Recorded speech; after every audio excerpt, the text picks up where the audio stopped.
राधे राधे दोस्तों, कैसे हैं आप सभी। इससे पहले हम 2 क्लास कर चुके हैं चैप्टर वाइज का। आज ये तीसरा क्लास है। इसमें हम पढ़ेंगे चैप्टर 3 और चैप्टर 4 और चैप्टर 5।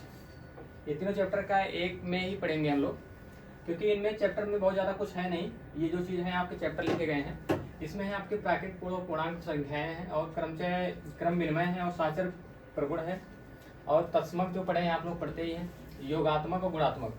इतना ही इस चैप्टर में है। तो आप लोग को हम बताते हैं, परिभाषा इसका बताएंगे। इसके बाद जो है ये आपका जब खत्म हो जाएगा सीरीज जो है, इसके बाद हम प्रैक्टिस करवाएंगे। तो आइए शुरू करते हैं क्लास को।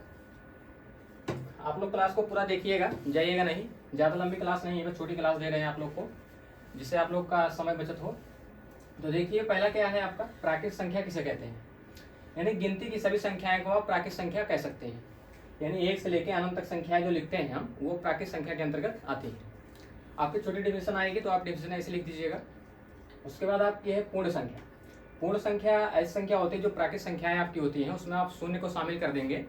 जैसे 0, 1, 2, 3, 4, 5 अगर शामिल कर लेंगे तो आपके होल नंबर हो जाएंगे, जिसे आप कहते हैं पूर्ण संख्या। अब देखिए, जो आपका क्वेश्चन आता है, सबसे छोटी प्राकृतिक संख्या आपसे पूछेगा। आपका क्वेश्चन यहाँ से बनता है, सबसे छोटी प्राकृतिक संख्या आपकी कौन सी हो जाएगी। 1 से शुरू हो रहा है, 1 से आपका, एक सेकंड थोड़ा कलर चेंज कर ले इसको। 1 से आपका शुरू हो रहा है यहाँ पे, तो सबसे छोटी प्राकृतिक संख्या आपकी हो जाएगी 1। और उसके बाद सबसे छोटी पूर्ण संख्या आपकी कौन सी होगी, 0। ये आपको पूछा हुआ क्वेश्चन है प्रीवियस पेपर में। तो आपका यहाँ से 2 क्वेश्चन बन गया, 2 में से एक तो जरूर आ सकता है आपका। तो हम तो बहुत बेसिक आपको बता रहे हैं, बहुत ज़्यादा खास नहीं। देखिए, तीसरा नंबर आपका है पूर्णांक। और पूर्णांक को आप लोग जानते होंगे। पूर्णांक जो नंबर होते हैं आपके, संख्याएं जो दी गई हैं, इनका संग्रह आपका पूर्णांक कहलाता है। इसका मतलब ये होता है, जो धनात्मक पूर्णांक होते हैं और ऋणात्मक पूर्णांक होते हैं। जैसे हम एक लाइन बना के आपको सिखाते हैं।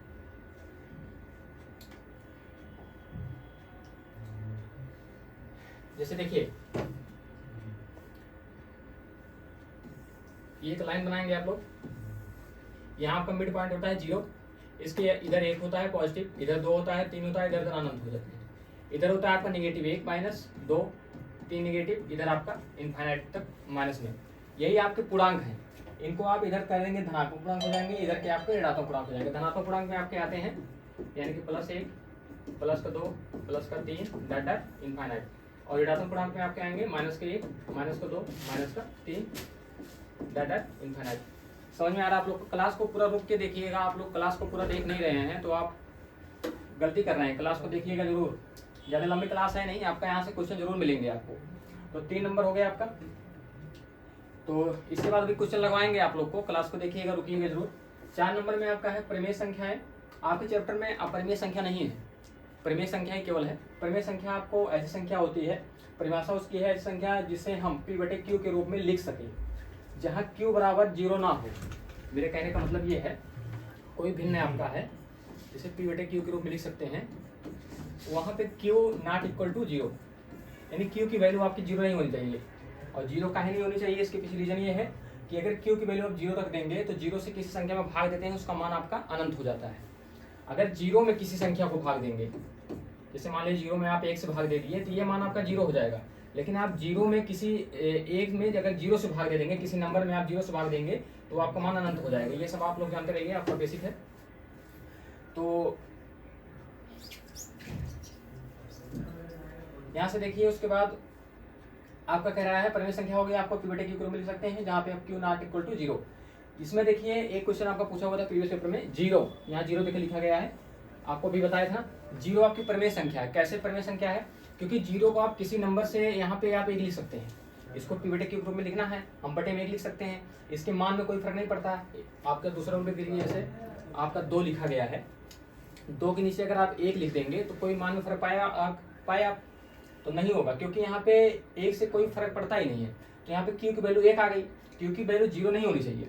Q की वैल्यू 1 करेंगे तो 1 से 2 में भाग देंगे तो 2 ही प्राप्त होगा। तो इस वजह से 1 से लगाने से कोई फर्क नहीं पड़ता। यहाँ पे देखिए, P/Q के रूप में हो गया, क्योंकि P का आप वैल्यू आप 0 रख सकते हैं, लेकिन Q की वैल्यू आपकी 0 नहीं होनी चाहिए। तो यहाँ पे 0/1 हो जाएगा, तो ये आपकी परिमेय संख्या हो जाएगी। यानी कि अगर आपसे पूछेगा, कुछ पूछा हुआ है प्रीवियस पेपर में कि 0 आपकी कैसी संख्या है, परिमेय संख्या है, तो यहाँ से आपको समझ में आया होगा। उसके बाद 2/3, ये तो P/Q के रूप में लिखा गया है। फिर यहाँ पे आपके 2, यहाँ पे आपकी 2 लिखी गई है। अब 2 को भी आप 2/1 लिख सकते हैं, ये भी आपकी परिमेय संख्या हो जाएगी। -2/9 ये तो आपकी परिमेय संख्या आई है। 22/7 यहाँ आपका 2 कंफ्यूजन करता है, एक पाई और एक 22/7। पाई की वैल्यू होती है 22/7, तो उसमें आपकी 22/7 जो होता है वो आपका परिमेय संख्या होती है, लेकिन जो पाई होता है वो आपका अपरिमेय संख्या होती है। तो यहाँ पे परिमेय संख्या आपकी हो जाएगी 22/7। अपरिमेय संख्या आपके चैप्टर में है नहीं, अपरिमेय संख्या आपको बता दे रहे हैं ऐसे, जिसे P/Q के रूप में ना लिख सके, वो आपकी अपरिमेय संख्या हो जाएगी। आपके चैप्टर में है नहीं, कोई पढ़ने की ज़्यादा लोड लेने की जरूरत है नहीं। देखिए यहाँ पे हम क्वेश्चन लिए हैं आपका, निम्नलिखित में से परिमेय संख्या आपको बताना है। तो यहाँ पे परिमेय संख्या आपको बताना हुआ है, परिमेय संख्या आपको बतानी है। आपका लिखा गया है √3, √2 और उसके बाद 7 लिखा गया है, 0 लिखा गया है, 3.5 लिखा गया है, ये आपका 2.33 लिखा गया है। इसमें देखिए परिमेय संख्या आपकी कौन कौन सी है। परिमेय संख्या आपकी देखिए इसमें से √3 आपका परिमेय संख्या नहीं है, क्योंकि इसकी वैल्यू एग्जैक्ट वैल्यू आप नहीं निकाल सकते। 1.732 जो होता है वो आप इसको नहीं निकाल सकते। देखिए रूट में अगर कोई नंबर लगा है वो आपकी परिमेय संख्या अधिकतर नहीं होगी, अगर उसका हम रूट निकाल ना सके। जैसे √4 हो गया, ये आपकी परिमेय संख्या होगी, लेकिन √3 आपका परिमेय संख्या नहीं होगी। √5 आपकी परिमेय संख्या नहीं होगी। रूट आपका जो है 9 होगा, आपका परिमेय संख्या होगा, क्योंकि उसका रूट हम निकाल सकते हैं, वर्गमूल जिसे कहते हैं उसको निकाल सकते हैं। लेकिन √2 का भी हम नहीं निकाल सकते हैं। लेकिन 7 को हम 7/1 लिख सकते हैं, ये आपकी हो जाएगी। 0/1 लिख सकते हैं, ये भी आपकी हो जाएगी। यहाँ पे 3.5 को आप 10 लिख सकते हैं, यहाँ से पॉइंट हटा के 10 लिख सकते हैं, ये भी आपकी हो जाएगी। यहाँ पे आप 2 अंक पे 100 लिख सकते हैं, ये भी आपकी परिमेय संख्या हो जाएगी। समझ में आ रहा है आप लोग को? कमेंट जरूर कीजिएगा क्लास खत्म हो जाने के बाद। आपकी परिमेय संख्या हो गई, ये आपका क्वेश्चन हो गया। अब देखते हैं यहाँ पे 5वां नंबर क्या है, क्रम विनिमय प्रगुण। ये आपकी परिभाषा पूछते हैं। परिभाषा मेरे कहने का मतलब ये है कि आपसे पूछेंगे क्रम विनिमय प्रगुण क्या होता है, आपको एग्जांपल के तौर पे समझाना है। इसकी परिभाषा ये होती है, 2 पूर्ण संख्याएं का योग क्रम बदलने से उनकी योगफल पर कोई फर्क नहीं पड़ता है। मेरे कहने का मतलब ये है, 4 और 3 को आप जोड़ेंगे तो 7 होगा, लेकिन आप 3 और 4 को जोड़ेंगे फिर भी 7 होगा। तो वही आपका क्रम विनिमय का नियम होता है कि किसी भी नंबर को आगे पीछे करके जोड़ेंगे तो आपके योगफल में कोई फर्क नहीं आएगा। तो देखिए यहाँ पे 5 + 7 आप जोड़े हैं तो 12 आया हुआ है। इसको 7 + 5 करके भी जोड़ेंगे तो भी आपका 12 ही होगा। जैसे यहाँ पे आप 7 + 3 जोड़ेंगे तब भी आपका 10 होगा, या 3 + 7 जोड़ेंगे फिर भी आपका 10 होगा। यही होता है आपका क्रम विनिमय नियम, यानी कि 2 संख्याओं का अगर आगे पीछे करके भी आप जोड़ेंगे तो आपका वो वैल्यू आपकी सेम आएगी, जो इसमें आएगा वही इसमें आएगा। अब आप सोच रहे होंगे नेगेटिव लेके जोड़ सकते हैं, तो नेगेटिव लेके भी जोड़ सकते हैं आप। इनको आप जोड़ेंगे तो आपका 7 - 3 आपका ये आपका घट जाएगा, क्योंकि जोड़ना है ना, जोड़ना तो -7 आप माइनस, तो यहाँ पे आपका माइनस प्लस हो जाएगा, माइनस रहेगा, 7 × 3 = 10 हो जाएगा। तो बस आप यहाँ पे -3 या -7, ये भी आपकी वैल्यू -10 आएगी। जो बड़े नंबर के साथ जो वो रहता है पॉजिटिव या नेगेटिव, उसको उसके साथ ले लेते हैं। तो समझ में आया क्रम विनिमय नियम आपको? अब देखिए यहाँ पे 6वां है आपका साहचर्य नियम, साहचर्य प्रगुण। इससे आपका कई बार क्वेश्चन पूछा हुआ है इससे, तो आपके प्रीवियस पेपर में है, आप देखेंगे आपको सीरीज में मिलता होगा ये वाला टॉपिक। साहचर्य प्रगुण आपका कहता है क्रम विनिमय के नियम के ही लगभग समान ही है इसमें, लेकिन 3 आपको परिभाषा अगर लिखने के लिए आएगा तो परिभाषा आपको ऐसे लिखना पड़ेगा जैसे इसमें लिखा गया है।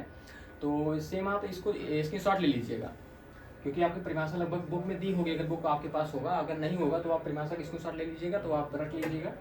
साहचर्य प्रगुण आपका कहता है किसी प्रगुण में तीनों संख्याओं का योग या गुणा में किन्हीं 2 संख्याओं का योग या गुणा पहले निकाल लेने के बाद उसमें तीसरी संख्या का योग करने पर योगफल में कोई परिवर्तन नहीं आता। मेरे कहने का मतलब ये है, आपके 3 नंबर है, जैसे मान लीजिए 1 ले लीजिए, 2 ले लीजिए और 3 ले लीजिए। इन तीनों नंबर में किसी 2 नंबर को पहले जोड़ लीजिए, फिर तीसरे नंबर को जोड़िए, या इस लास्ट के 2 नंबर को पहले ले लीजिए, इस नंबर को फिर बाद में जोड़िए। आपके मान में कोई फर्क नहीं आएगा। वहाँ आपका 2 नंबर था, एक को या तो आगे या तो पीछे करके जोड़ लेंगे, या तो पीछे या तो आगे करके जोड़ लेंगे, क्रम विनिमय हो जाता है। लेकिन यहाँ पे 3 नंबर है, 3 नंबर को अगर किसी 2 को लास्ट वाले को 2 ले लेंगे, उसको जोड़ लेंगे, फिर तीसरे को जोड़ेंगे तो भी आपका नंबर सेम आएगा। अगर आप पहले और दूसरे को जोड़ेंगे और तीसरे को जोड़ेंगे तो भी आपका नंबर सेम आएगा। देखिए सर, यहाँ पे देखिए एग्जाम्पल आपका, देखिए यहाँ पे दिया गया है 2 प्लस ब्रैकेट में 3 + 4 इक्वल में 7। इसको हम ऐसे लिखेंगे तभी भी आपका 7 आएगा। या तो आप देखिए 2 प्लस में 3 फिर प्लस में 4, अभी आप जोड़ेंगे तब भी 7 आएगा। 3 2 5 कितना आया था, 4 3 7 2 9 होना चाहिए ना, क्योंकि यहाँ पे 7 लिख गया है, गलत है, 9। तो यहाँ पे आपकी 9 हो जाएगा। एक दूसरा एग्जांपल देख लेते हैं, जैसे लिखा गया है 7 + 1 प्लस में 4। अब इनको हम ब्रैकेट में कर देंगे। अब इनको जोड़ेंगे 4 1 5 और 7 5 12 हो जाएगा। अब इसी को आगे पीछे करके जोड़ सकते हैं, जैसे कि आप 4 प्लस में 7, इसको एक ब्रैकेट में कर लिए, प्लस में 1 किए, तभी भी उतने आएगा। 7 4 11 और 1 12। यानी कि कहने का मतलब है क्रम अगर आप बदल देंगे तभी भी मान आपका सेम आएगा। ये आपको लिखना है, ऐसे क्रम में पूछ लेगा सहचर प्रगुण आपका आते लघुत्तरी में कुछ एक नंबर का क्वेश्चन आएगा, सहचर प्रगुण से आप क्या समझते हैं, तो आपको सेम डेफिनेशन लिखनी है, उसके बाद एक एग्जाम्पल लिख देना। चलिए आप 7वां क्वेश्चन देखते हैं। इससे तो आपको अवगत होगी ही। इसमें है योग का तत्समक अवयव क्या है। योग का तत्समक अवयव, इसमें देखिए एक होता है आपका गुणात्मक, इसके आगे है आपका, एक होता है योगात्मक और एक होता है गुणात्मक। उससे पहले एक होता है आपका योग का तत्समक अवयव। इसे कैसे कहते हैं, देखिए इसकी परिभाषा क्या होती है, किसी पूर्ण संख्या में शून्य को जोड़ने पर संख्या में कोई परिवर्तन नहीं आता। ये एक प्रकार से क्रम विनिमय या साचर प्रगुण या ये आपका योग का तत्समक लगभग एक कंडीशन पे देखा जाए तो आपका पैरेलल ही है। तो इस नंबर में देखिए इसमें कह रहा है शून्य को जोड़ेंगे तो आपकी संख्या में कोई परिवर्तन नहीं आएगा। जैसे 7 + 0 लिखेंगे आप तो 7 ही आएगा। अगर मान लीजिए यहाँ पे हम 8 प्लस का 0 करेंगे तब भी 8 ही आएगा। इसमें कहने का मतलब ये है योग तस्मक का मतलब होता है किसी नंबर में आप 0 जोड़े, ये एक परिभाषा है। इसका आपका क्वेश्चन ऐसे आएगा योग तस्मक अवयव क्या है, तो उसमें आपको ये परिभाषा लिखनी पड़ेगी, उसके साथ में 1-2 एग्जाम्पल लिख देंगे। अब किसी नंबर में आप यहाँ पे जैसे मान लीजिए आप 9 + 0 जोड़ेंगे फिर भी आपका 9 ही आएगा। आप चाहे कितना बड़ा नंबर ले लें, 100 + 0 करेंगे तभी भी आपका 100 है। कोई भी नंबर में अगर 0 जोड़ेंगे तो कोई मान में परिवर्तन नहीं आएगा। आपका ये हो गया योग तस्मक। उसके बाद आपका योगात्मक प्रतिलोम, उसके बाद आपका आ गया गुणात्मक प्रतिलोम। तो योगात्मक प्रतिलोम क्या होता है, संख्या में क्या जोड़ दें कि मान शून्य हो जाए। ये आपका यहाँ पे परिभाषा नहीं पूछेगा, इस वजह से परिभाषा को हम क्रम वाइज नहीं लिखे हैं। आपसे पूछेगा योगात्मक प्रतिलोम में बदलना है, आपको एक क्वेश्चन दे देगा, जैसे 4/5 होगा, इसको योगात्मक प्रतिलोम में बदलना है। तो आइए हम एग्जाम्पल इसका देख लेते हैं। योगात्मक प्रतिलोम, जैसे आपका एक क्वेश्चन है 4/5 को योगात्मक प्रतिलोम में बदलिए। इस नंबर में क्या जोड़े जिससे मान में आपका जो है 0 हो जाए। अगर मान लीजिए आपके पास 10 रुपये हैं, आप 10 रुपये किसी को दे दिए तो आपके पास कितने रुपये बचे, 0 रुपये बचे। तो 0 रुपये हमें लेके आना है, यानी कि आप जितना है आपके पास उतने आप नेगेटिव कर देंगे, जितने आप है आपके पास में उतना आप किसी और को दे देंगे, तो आपका मान जो है आपके पास जितने पैसे बचेंगे 0 हो जाएंगे। तो वही चीज़ इसमें कहा है, यानी कि जो नंबर आपके हैं इसको आप नेगेटिव वैल्यू में यहाँ पे घटा देंगे 5/4, ये आपका जो है 0 हो जाएगा। अब 0 कैसे हो जाए देखा, देखिए यहाँ पे 4/5 माइनस का 4/5 हो गया, ये आपका पॉजिटिव में है, नेगेटिव में है। यहाँ से 5 आपका एलसीएम हो जाए, 5 से आपका इसमें भाग जाएगा, 1 आएगा भागफल, 1 को 4 में गुणा कर देंगे तो आपका 4 हो जाएगा। फिर माइनस में 5 का इसमें भाग देंगे, 1 आएगा भागफल, 1 को 4 में गुणा करेंगे तो आपका ये 4 हो जाएगा। अब देखिए यहाँ पे 3 मिनट सर, ओनली 3 मिनट, ये 0/5 हो गया। अब किसी भी नंबर को अगर 0 में भाग देंगे तो उसका मान आपका हो जाता है 0, तो वही है। उसके बाद वैल्यू आपकी 0 होनी चाहिए थी, तो आपका ये योगात्मक प्रतिलोम परिवर्तन हो गया। इसके बाद हम प्रैक्टिस क्लास कराएंगे, प्रैक्टिस क्लास, तो उसमें आपका जो है इसे क्वेश्चन लेंगे। उसके बाद आपका है गुणात्मक प्रतिलोम, संख्या में क्या गुणा कर दें कि मान आपका 1 हो जाए। किसी नंबर में जोड़ दें तो उसका मान जो है 0 हो जाए, वो आपका योगात्मक प्रतिलोम होता है। देखिए यहाँ पे योग का मतलब आपका 0 होगा, गुणा का मतलब होता है किसी नंबर का गुणा 0 पे नहीं लेके जाना है। एक ट्रिक में देख लीजिएगा, गुणा देखिए यहाँ पे अड़ा बना हुआ है, इसका मतलब आपको जो है गुणा करके आपको 1 नंबर बनाना है, और योगात्मक में आपको नंबर को आपको 0 बनाना है।